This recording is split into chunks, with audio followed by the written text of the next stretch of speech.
Gratitude quite literally is a frequency that pulls in more miracles. It's rewiring your subconscious. Even if you're not necessarily thinking about it, when you're speaking it, the body and the mind don't know the difference from one another. So when you're speaking words of positivity, even if you don't necessarily feel it, the body ends up catching up. I think women are like so defined by a number, by our age, our weight, what the scale shows, net worth. Everyone's gonna have an opinion. Beauty is getting like so intense that you want to fix every little nitty-gritty thing about yourself. At the end of the day, now everybody's like a copy and paste, and it's just not unique.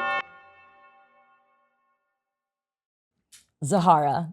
Oh my God, we've been trying to make this happen for a good amount of time now. Zahara is, there's so much I can say about you. First off, you have arguably, in my opinion, some of the best style I've ever seen. Oh my gosh, thank you. You just effortlessly know how to throw things together, and you know how to make things look beautiful. And I, A, really appreciate that, but B, what I love about you is all the things that people don't know about you. Oh my God. And how funny you are, and how quirky you are, and how nerdy you are. And no one gets to see that because you love what you love, and you just showcase what you love. So I'm really excited to get deeper, of course, Tell everyone who you are. Gosh, first of all, I do want to say I'm quite nervous doing this. You know me.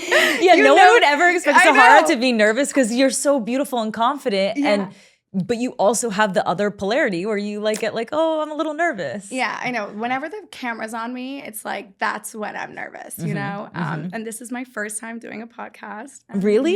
Yes, it really is. Oh my God. So it's definitely outside of my comfort zone, but there's one person who can drag me out and make me do something. It's you. For real. But okay, so I run a fashion Instagram. It's now like my personal brand. It's a lifestyle. It's called the Z List. And, sometimes I almost feel like I'm Hannah Montana.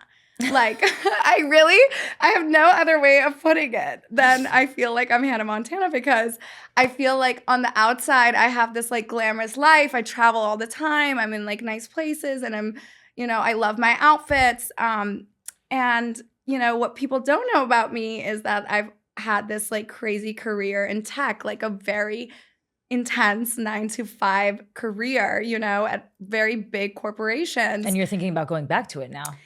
I am. It's always, it's there. And so it's like so funny to me that I just like feel like Hannah Montana. It's like, 9-to-5. I was always this like corporate girly, like typing away, being like, per my last email,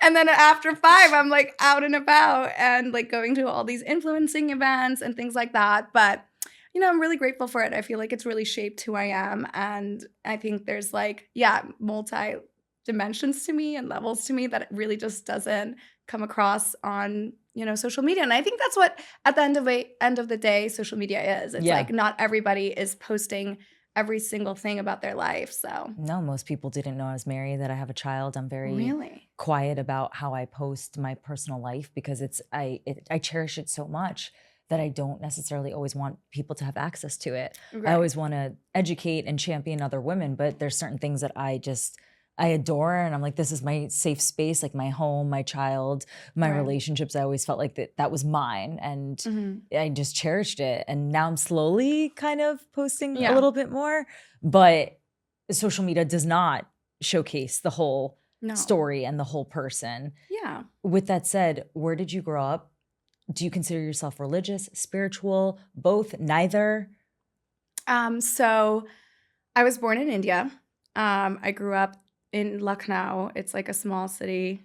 Actually, it's not small. So small is a relative word when you're Indian. And I grew up there until I was 7. And then randomly, we moved to this city in upstate New York, and that's where I grew up.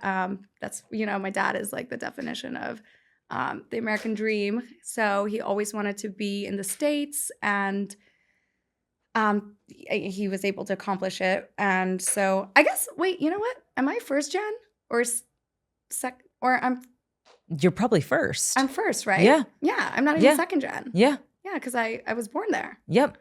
I'm first And wait, gen. where in upstate New York? I'm Albany. from upstate New York. Oh, that's upstate. I was raised in Orange County. You know where Monroe Woodbury is? The outlets? Every time you said Orange County, I was thinking about, I thought you were California. Upstate New York. Yeah, I lived in California for 7 years, born and raised in upstate, born in Queens, and then raised basically my whole youth in upstate New York. Oh, no way. I didn't know that. Okay, so wait, when you told me Orange County, you weren't talking about California. No. And it's so funny because I thought you were a Cali girl. People in California always thought Orange County doesn't actually exist in New York. I'm like, it does. Oh my God. I didn't know it existed in New York. Yeah. Wow. And in Albany, fashion's not really like a big... No.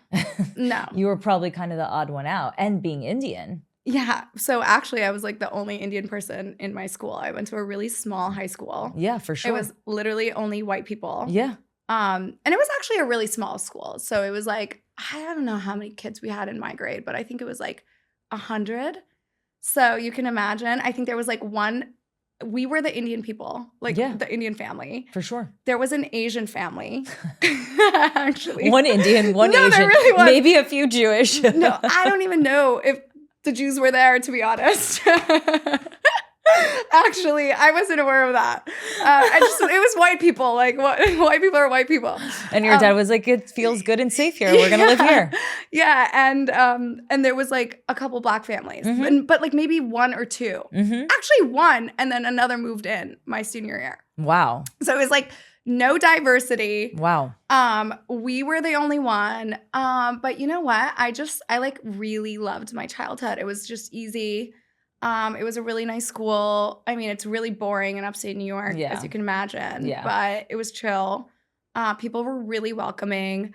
I talk about this with my friends because, like, one of my bestest friends, you know, she had this like experience where she really got bullied and all of these things as like being an Indian girl or a minority or this and that. And then, like, I'm sure there's some instances where I was bullied. I mean, the curry jokes were always around, you know, this or that. Like, but for the most part, like, I really was never. That's really nice. These people were so nice, so welcoming. That's cool. Like, it was just a really cute little childhood. Wow. That's you don't hear that a lot.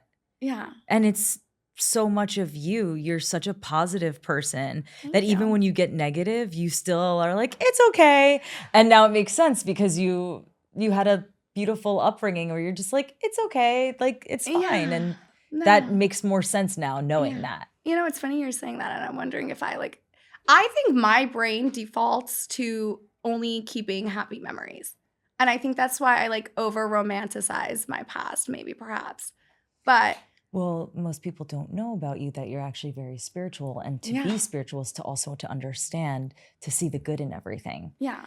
So quite often when you speak, people wouldn't know this about you, that you'll sit in a moment or situation and you'll somehow turn it into something positive. Or you're like, it's okay. And most people would just think that's like, all right, whatever. But really it's choosing to see the good in any situation. It's actually like most people struggle with that, and most people can't necessarily see the good in things. And you do. Well, thank you. I think that's why we get along so well, because for sure. I just feel like you're the same way, where I think you focus on the positives. And I think me and you are very similar, where we come from like kind of similar backgrounds. I mean, obviously nothing in my school experience was really nice, but like, of course I had a lot of like hardships growing up, and just like, you know, obviously went through my struggles, but I've never just like really let that be my story. Be a victim in it. Yeah. Like, that's never been my story. So often people obsess over what could go wrong or what is bad versus obsessing over what could possibly go right and what could possibly be good. And why not obsess over what could be good? Right. I mean, I think it's like also just like our brain has a negative bias. Like that's how it works. It's to protect us, to keep us safe. Totally. And I think that if you train your brain, it's an active training. I mean, like, you know, it's easy when you're having a good day to focus on the positive, but it's like when you're having a bad day or you're going through a tough time, that's when you have to like, even like a small, like there's things I do like a small little activity where it's like I sit there and I try to like focus on like the 5 good things that happened today. Beautiful. And it could be really little. It could be like the smallest thing. It could be like, my dishwasher works. I have a dishwasher. One of my favorite parts of my day is the people at my front desk, they just like make my day. They're always there. They always say hi. They always welcome me back. They always say goodbye when I leave. Like that means a lot to me. It does also when you're single, living by yourself, to have people, which is such a reminder, just to be nice. No, totally. And just to make people feel good. Yeah. That's it. That's like my biggest Even thing. if it's their job, that they make you feel good every day. I wonder, do they know that they make you feel good? I don't know. You should tell them. Yeah, I really should. You should say, I really thought about it, and it makes me so happy, and I'm so grateful that you're here. And even though it's your job, you are a part of my gratitude list. You'd probably completely change their day. Yeah, no, I really should. I should tell them. Yeah. I think more people need to tell one another. Yes. How they make you feel. Yeah. But yeah, it's that activity. If you do it, I think you will notice after like a short amount of time how much like it changes how you feel, and like how it like lifts you up and elevates the way like your frequency is on a day to day. Well, gratitude quite literally is a frequency that pulls in more miracles. It's rewiring your subconscious. So even if you're not necessarily thinking about it, when you're speaking it, the body and the mind don't know the difference from one another. So when you're speaking words of positivity, even if you don't necessarily feel it, the body ends up catching up. Mm-hmm. So there's so many, this is what people don't know about you. Do so many things that are spiritual that in your mind, it's just, I'm just doing this, it's not like realizing it's literally a part of your DNA. Yeah. And Indians are actually very spiritual. Oh my God. A huge part of my community and my following is Indians. And my team were they were thinking, why do so many Indians follow you? And I said to them, you don't know. A lot of Indians are insanely spiritual. It's instilled in them since babies. Yeah. And I think that's like one of the most moving things about India is, have you ever been, by the way? No, and I want to go so bad. I will take you. Please, please. Yeah, anytime you want to go, I am there. There's some woman who's an actress there. She has 50 million followers. Really? Who follows me. And she said that when I come to India, she wants me on her podcast. Oh my God. She's probably, you've Show probably me who seen it is her. after. I will. I'm sure to myself, I'm going to know. I don't know who this is, but apparently everyone in India does. Wow. Because Indians are, I'm going to totally with know. Bollywood and everything, if someone's big, it's huge. It's huge. It's like what we eat, live, and breathe.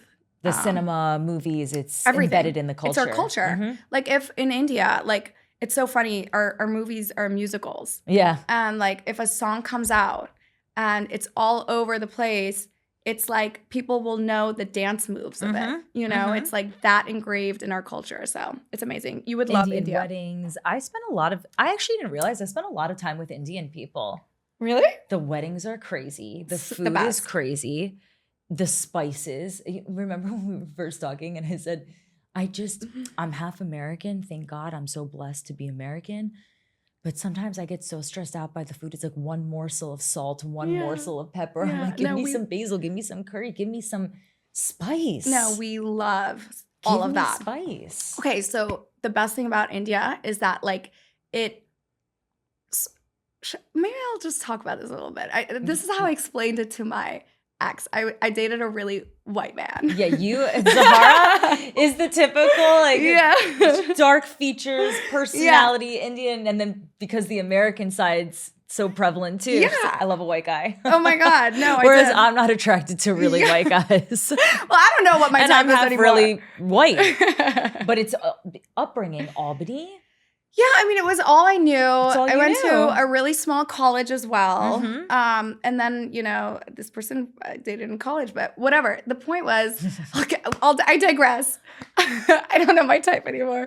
But this person, the way I described, because I brought him to India and I was like, look, the way it works is it's going to bomb your senses. Like in every single, like sense of smell, sense of a sight, like the colors are insane. It's so vibrant. It's like one of the most vibrant places you can go. For sure. Taste, like the food is insane. And it's like food of all types, like every region. The languages, like there's 100-something plus languages. I don't know this. 100 plus languages? Yes, so crazy. And like all of them I don't speak. I only speak Hindi. Yeah. But yeah, like it's like you could be Indian and I totally just like, oh my God, this happened to me in Ibiza. These Indian people were talking shit about me. And they knew you were Indian? No, they didn't. But they were talking shit in Hindi, Then they switched into a different like a different language. Sure. But I had no clue, and they're Indian. And also a random story. But you were excited to bring him because he had never experienced something like that. Yeah, totally. There's so many different layers to it. Yeah, and going back to spirituality, like that is like what India is about. Mm-hmm. And I think it really plays in everybody's life. If you're Hindu, if you're Muslim, if you're Christian, if you're like my neighbors in India were Christian growing up, and that's a really small minority.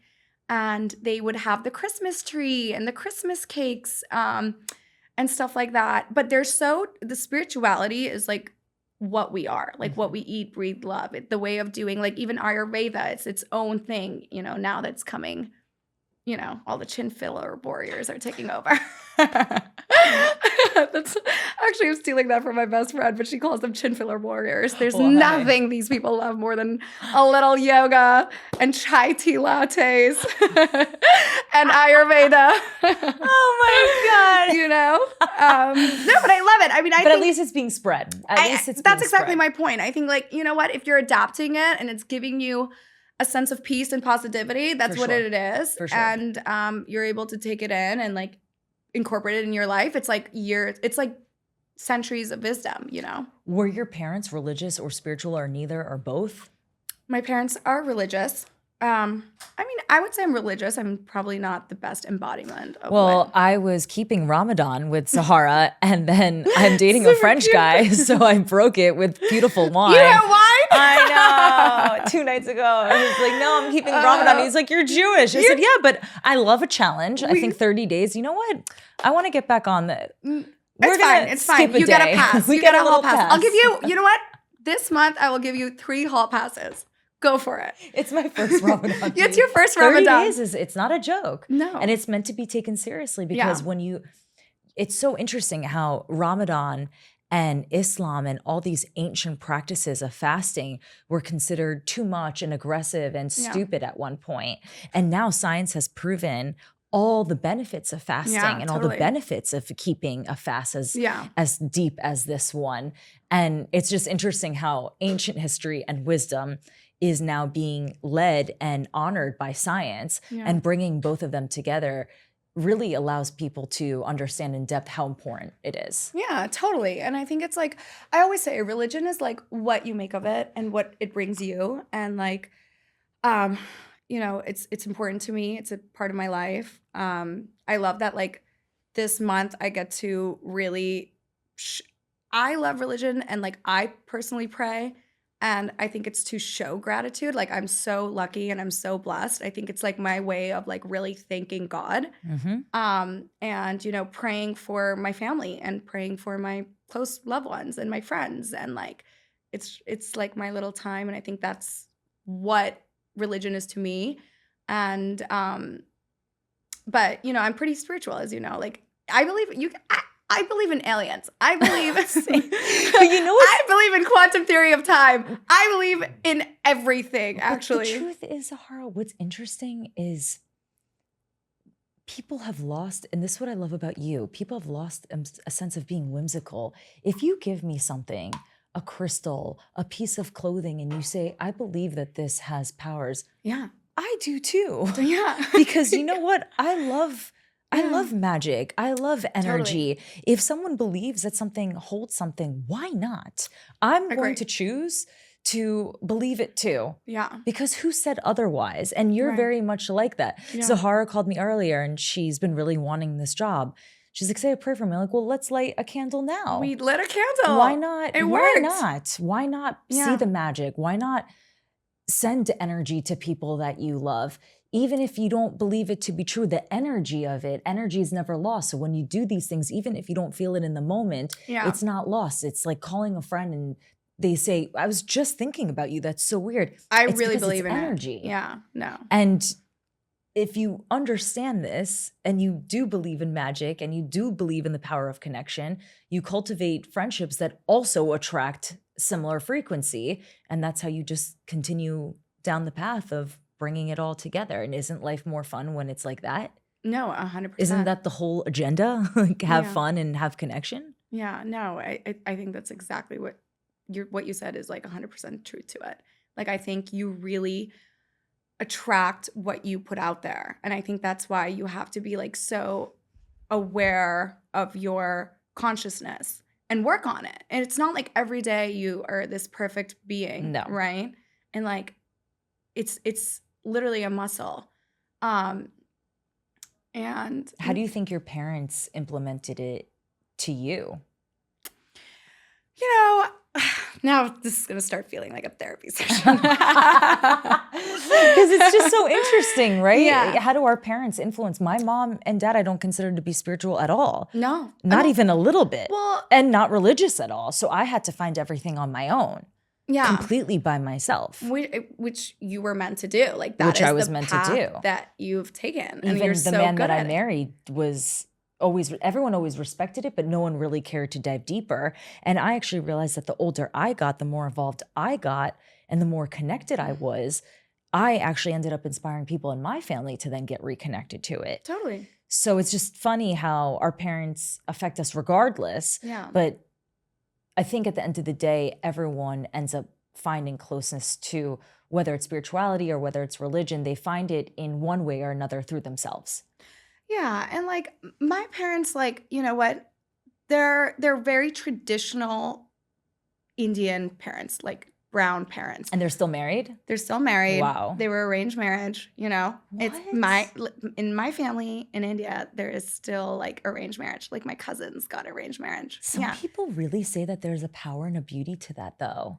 I mean, it's the way of life, right? Yeah. I mean, the power and the beauty is that like it's there and you got to do it and then you got to commit. But it also like pushes you to stay with what and grow with the partner. And grow with the partner and involve with them. I think it's really cool, actually. I mean, and like, you know, there's this whole concept of like love marriage and this whole concept of like love marriage versus arranged, and you get to know this person before you marry them, but doesn't mean it'll last, versus you can like end up in a really good arranged marriage and you have a beautiful marriage. I think at the end of the day, marriage is what you make of it. Mm-hmm. But I think now what I do really value is the freedom of choice. You don't have to be in it if it's not for you. Correct. And you don't have to stick through it if it's not working out. I think that's really what I think is the most important part of like our generation. Absolutely. You know what? Women having a choice, which is a whole different topic. But it's true. We didn't always... Women forget that it wasn't that long ago that we didn't have the right to vote, the right to own property, the right to decide what marriage we want to enter. Or be with a man. Or be with a man. Or a woman. Or whatever it is, you know? Quite often people forget to live in this country, even though it's not perfect by any means. Yeah. We have freedom of life and freedom of voice, and most places don't have that still. Yeah. And so, I mean, and going back to my parents, it's like, you know, my mom didn't have a choice. Like she got arranged marriage at a young age. So she didn't have the chance to like pursue a career, right? Like she was 22, I think 23 when she got married. She was like 24 when she had my sister, who was a year older, probably 25 when she had me. Yeah. She was like early 30. I'm turning, should I give out my age? Yes, it's fine.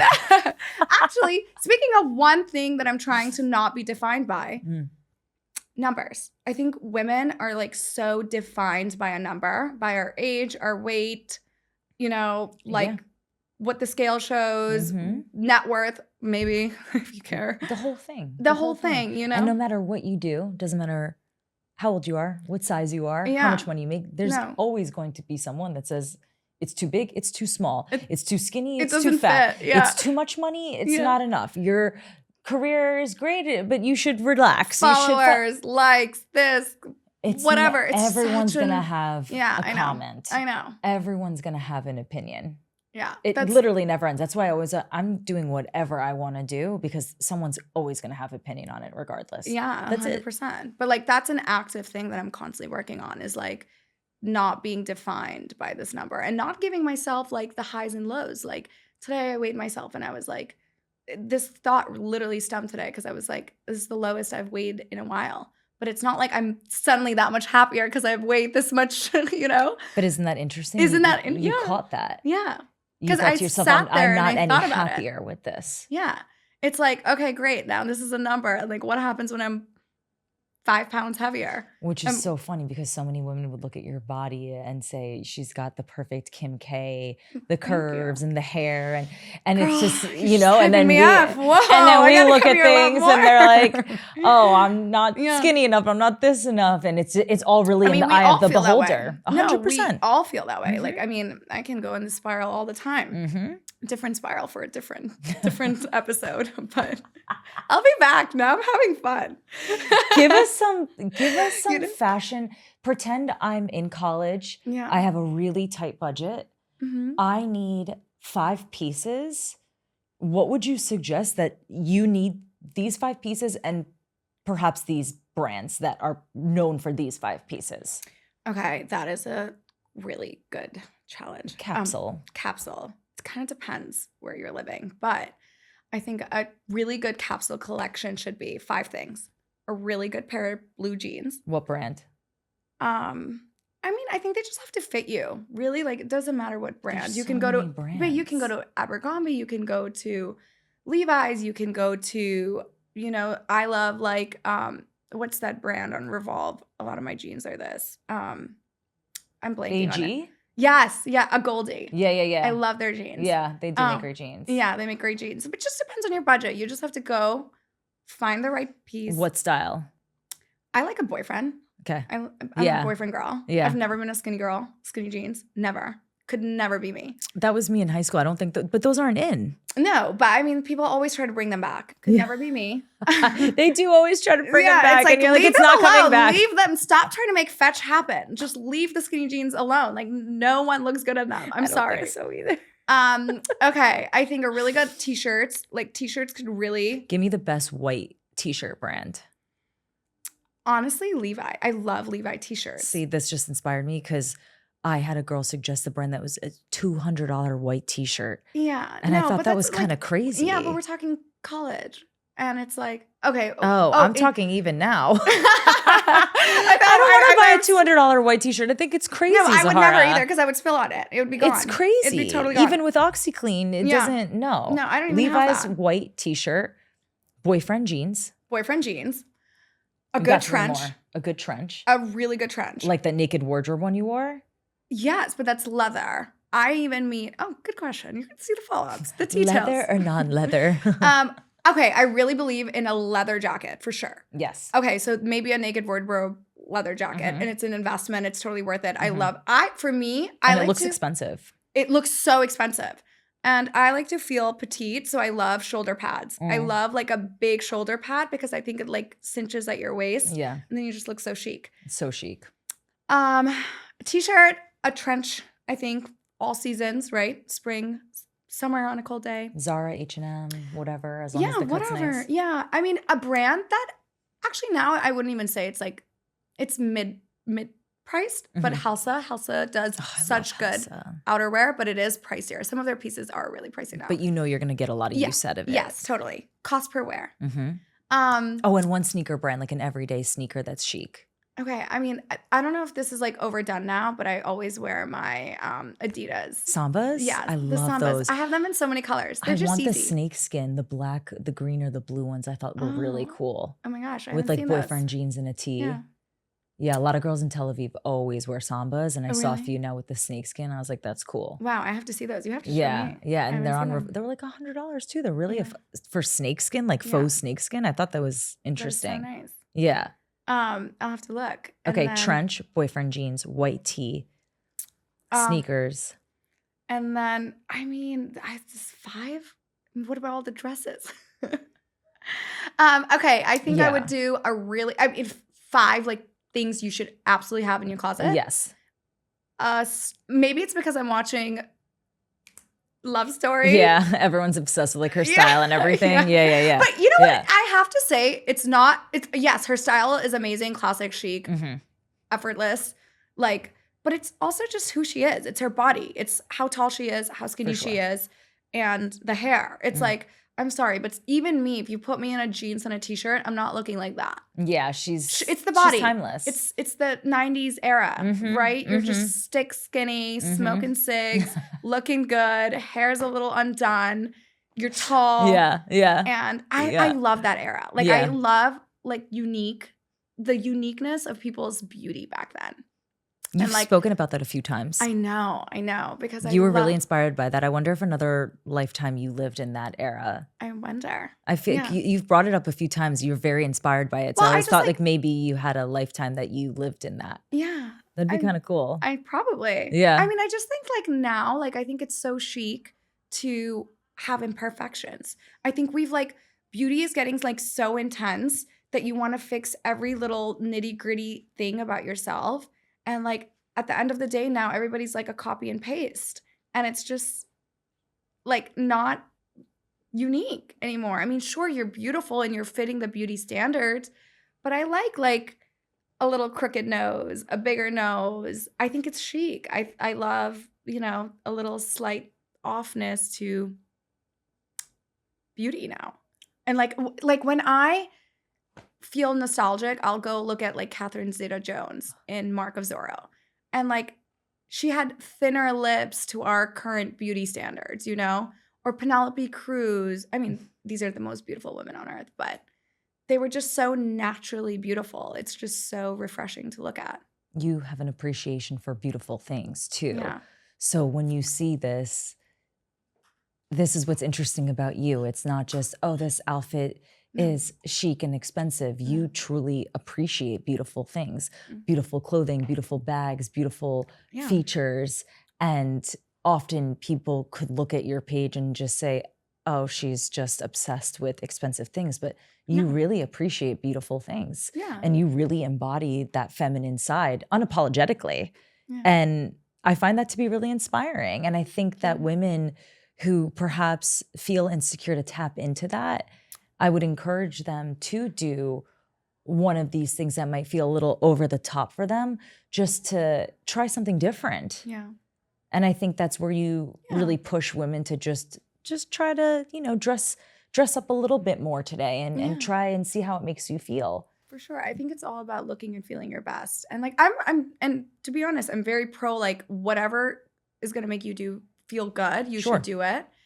But yeah, I'm very into like, I love nice things, but not everything you own has to be nice, right? Like, and it's really about loving the pieces that you wear. I mean, I can wear like a designer piece, but I also wear Zara all the time, and I never think twice about it. I think it's all about how you wear it, what looks good on you, what works best for your body, what makes you feel good.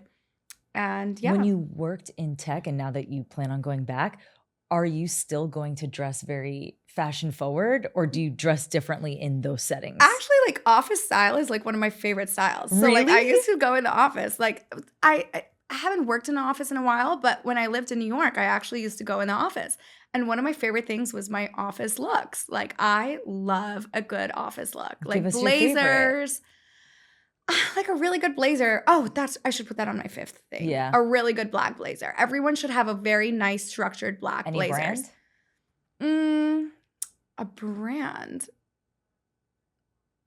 Naked Wardrobe again. Naked Wardrobe. I wore that red outfit yesterday. They're just really killing it. Really? They're my favorite fashion brand right now. They increased their prices, I think, by maybe 20-25%, but the cuts are better. So good. The quality's fantastic. Yeah. Mm-hmm. Every time I wear something from Naked Wardrobe, I always get asked where it's from. Yeah, it's just it's very really good. Interesting. It's really killing it right now. Yeah. I could buy everything. And the pricing's from the website. nice. Yeah, the price is nice. We need a PR person there. Actually, there's got to be some. Yeah, I know. You do? Yeah. I need that connect.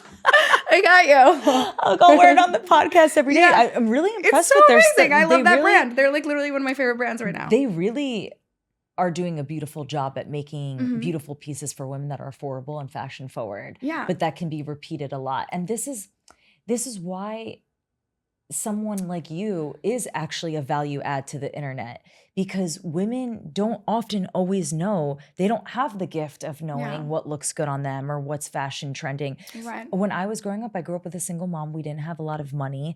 I never knew how to dress. So even till today, Kelsey always says to me, she's like, you're always in a dress. Aww. You're always in something long and like sexy and chic. And I just told her the other day, the reason I always wear dresses or matching sets is because when I was younger, I didn't know how to style. I didn't know how to put clothing together because I didn't have money to do that. And as I got older, it was almost the Steve Jobs mindset of, if it's simple and it's classic and it's chic and it's easy, I can throw it on.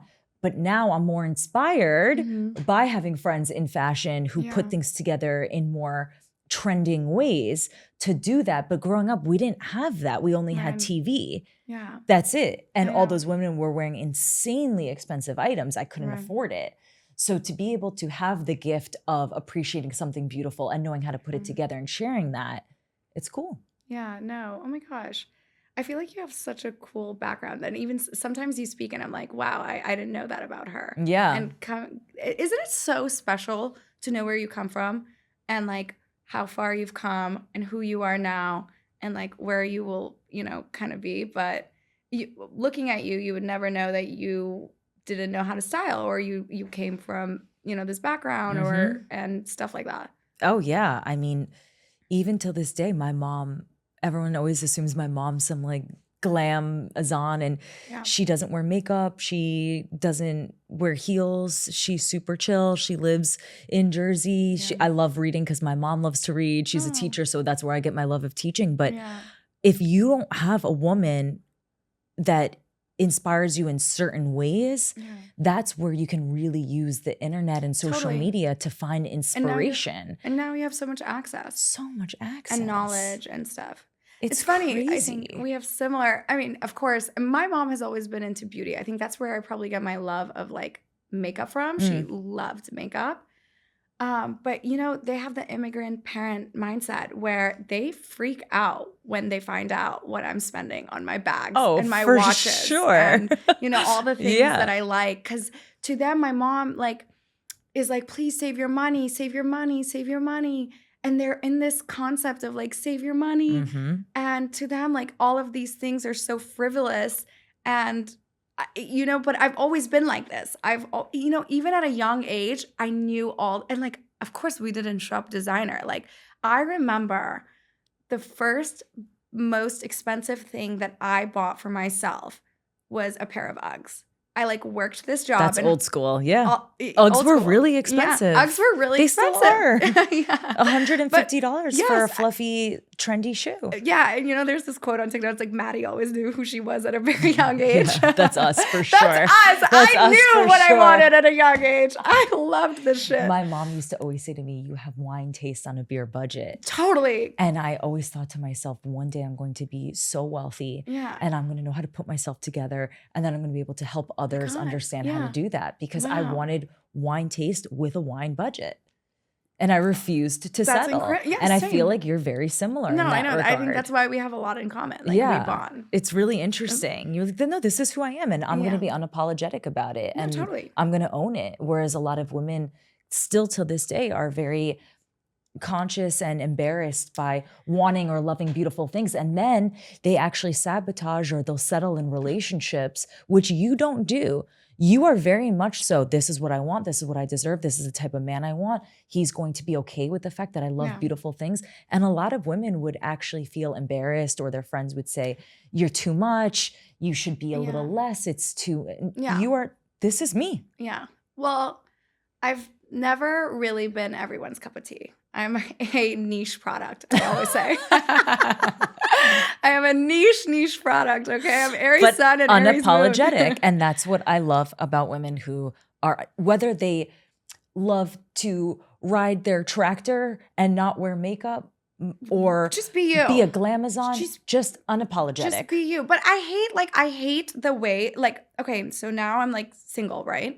And it's a new thing for me. Like I felt like I lived my 20s in structured. I was in a really long-term relationship. And I was in a really big corporate job. And like, I thought I knew where my life was going. And then come, the late 20s and now I'm in my early 30s. 31, okay. Don't age me out there. I'm 37. No, whatever. It doesn't matter, babe. It doesn't matter. Age is just a number. It doesn't matter. And 31's a baby. Yeah, for sure. And now I feel like I'm almost like doing my life like in my 20s, like my 30s or my 20s, Same. And it doesn't help that I feel 25. Like you and I were not used to dating. We were in a really long-term relationship. Yeah.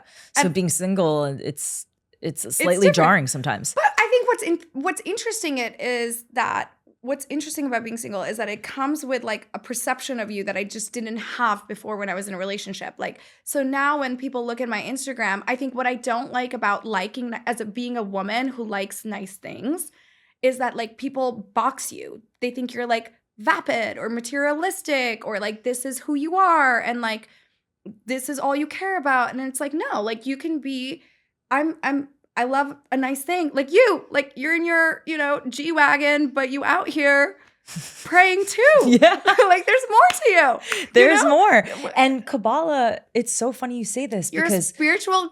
the way we were raised in Judaism and Kabbalah, it speaks so often to there is nothing negative about having depth and having spirituality and having Torah or religion, but also appreciating beautiful things. Totally. There doesn't have to be a cut. Yeah, it's like, why do I have to pick a lane? Like, why can't I like nice things, but also be a person who can hold depth and, I'm versatile. Like, take me to Taco Bell. Like, I love Taco Bell. I'm down for some Taco Bell, but I also love a good Michelin. Like, there's a spectrum. Why do we have to be boxed in?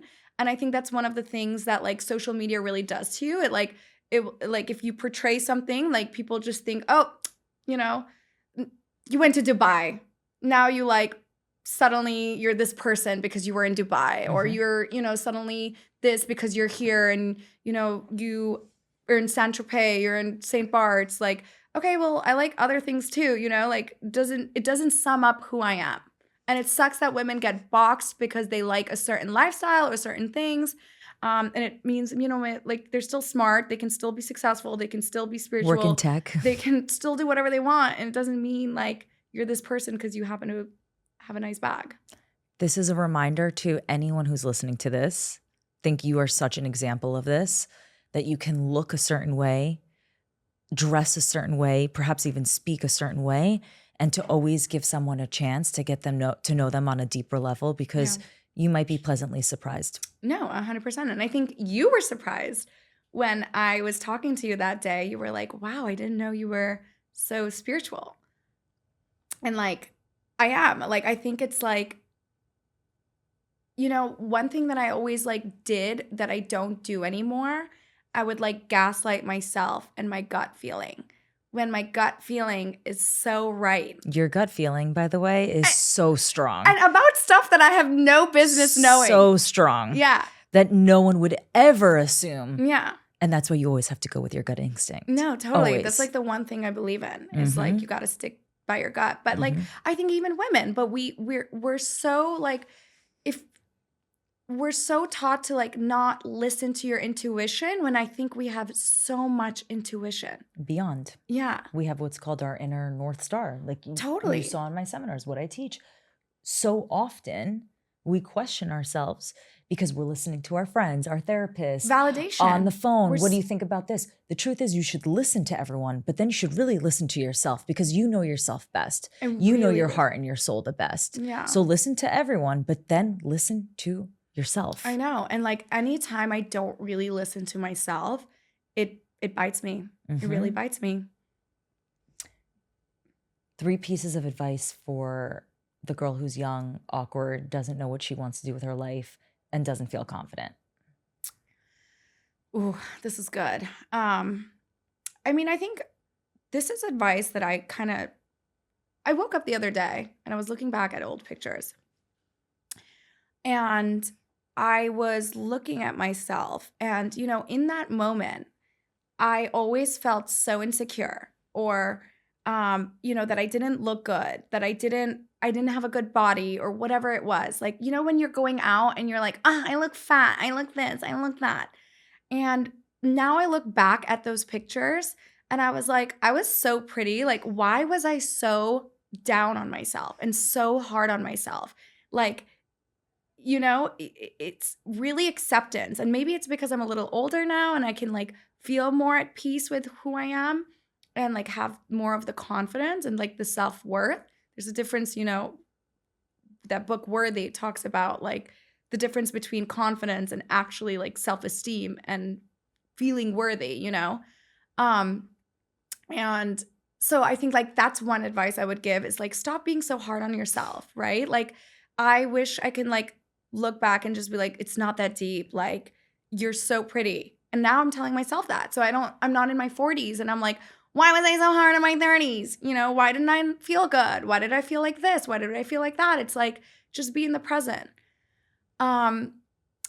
Second advice would be I think financial literacy. I think women are not taught that, and college doesn't really teach you that. And I think we don't realize how much it can make an impact on you the earlier you start. And like my parents, they weren't like financially savvy. And they were just trying to just plant themselves and create a life. Totally. But like, you know, I didn't come from like someone who's like teaching me the value of money and the interest and compounding and this and that and a 401k and start right away. And like, and I learned it myself. And I think it was like now one of the best things that I've done for myself is like have good amount of savings, like have, you know, learn this so that you're aware. And I'm no expert. Like I just got a financial advisor who's like doing all the things that I want in the background, like stocks and stuff. And like now I'm like, oh my God, am I too late? But he was like, you're freaking out. Like you're not late. But I wish I did it even in my 20s. I just didn't know what the stock market was. Like when I wasn't worried. And like I was dating somebody. And like as a woman, like I'm like, oh, like I'm gonna marry someone who's gonna have it figure out, who's gonna buy a house, who's gonna take care of me financially to a certain degree. And it was just something that I really didn't worry about. And now I'm like, I mean, in every fairy tale, we're told that a prince is going to come save us, you know? But spirituality actually teaches us that we have to save ourselves and then we can call in what's aligned. Yeah, 100%. We have to be whole within ourselves. Totally. But it's not inherently taught. Mm-hmm. You know, that's like something that's the new Disney movie. The woman saves herself and then calls in the prince. Yeah. That's the real And movie. That's when you're going to like the prince. And then you're going to pull him in from not a place of needingness. And you can stick with him because you align and you don't have to put up with him because you have to. Mm-hmm. That's the new movie. It is. You just heard it here, Mateo. That's the new Disney movie. Clock it. What's this Gen Z thing that people do? Clock it. Clock it. I feel like a loser. I am so millennial coded.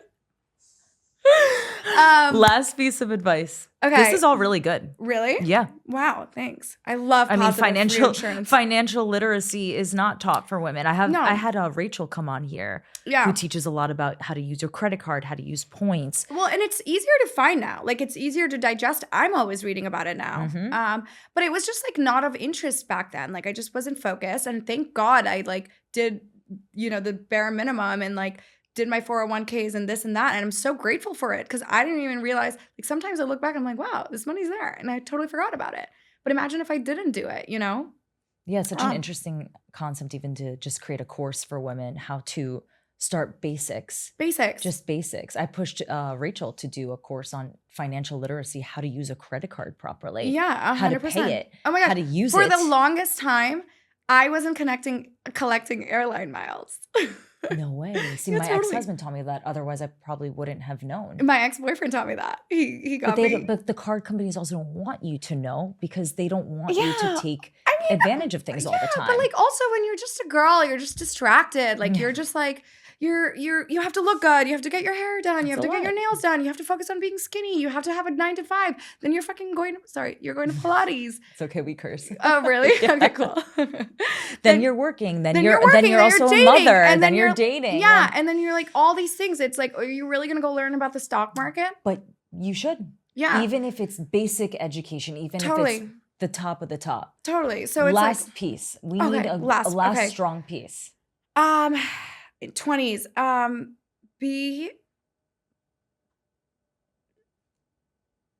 act as if things are going to work out. And that's what I'm learning for myself.